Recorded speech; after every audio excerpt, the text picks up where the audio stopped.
We put forth to the American public a commitment to America.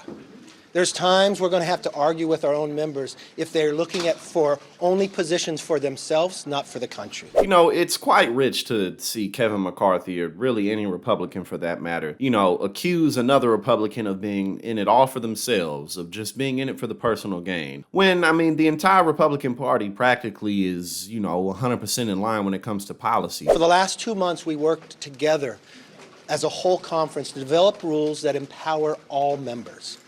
But we're not empowering certain members over others.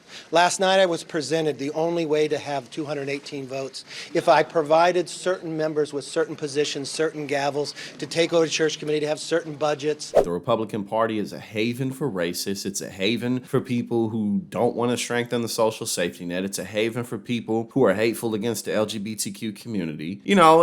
Whether it be, really strong anti-immigration policies, pretty much everybody's on board with the same stuff. So to watch all of this, infighting in the Republican Party is quite hilarious, because when it comes to policy, Republicans are more homogenous than Democrats. In the Democratic Party, there's much more diversity, whether that be with ethnicity and diversity with policy positions. Not everybody in the Democratic Party is a progressive. There's a lot of conservatives who are Democrats and people who are just more moderate in terms of being, more in favor of the status quo. But in the Republican Party, the only thing keeping them from uniting right now is the fact that all of them want personal gain. Matt Gaetz said, I don't care if we go to plurality and we elect Hakeem Jeffries and it hurts the new frontline members not to get reelected. And then, it's ironic and rich that Kevin McCarthy says he's going to put the American people first. He's going to fight for what the people want, before he does anything for himself. That's not about America. And I will always fight to put the American people first, not a few individuals that want something for themselves. So we may have a battle on the floor,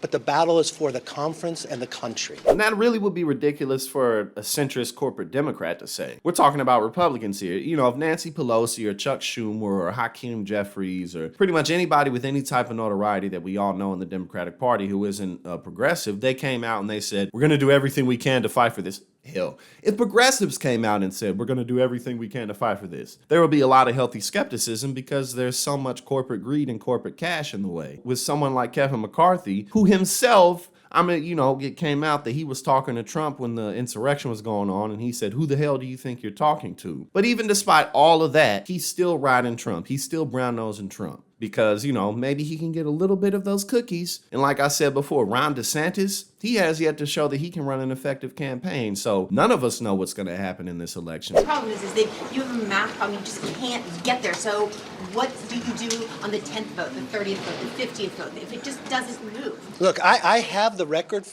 for the longest speech ever on the floor. I don't have a problem getting a record for the most votes for speaker, too. Thank you all. Because let's be serious. The only difference between Trump or a Trump-esque Republican and a more moderate, modest Republican is that Trump's louder. His rhetoric's a bit more abrasive. He says the quiet part out loud. That's the only difference. Other than that, again, like I said, they're all on board with the same types of policies. We have Mitch McConnell, who's been, a leader for longer than anybody else in the Senate. He just got honored for that or rewarded for that or whatever you want to call it. And then we got Kevin McCarthy, who everybody pretty much assumed was going to just waltz into the speaker position. And he can't even get that right now. And like I said before, it's this that's going to keep the Republican Party from winning the presidential election in 2024. It really doesn't matter how unpopular Joe Biden becomes. If the Republican Party can't unite themselves behind either one candidate or just one course of action, they're going to lose in 2024. And all eyes are going to remain on 2028.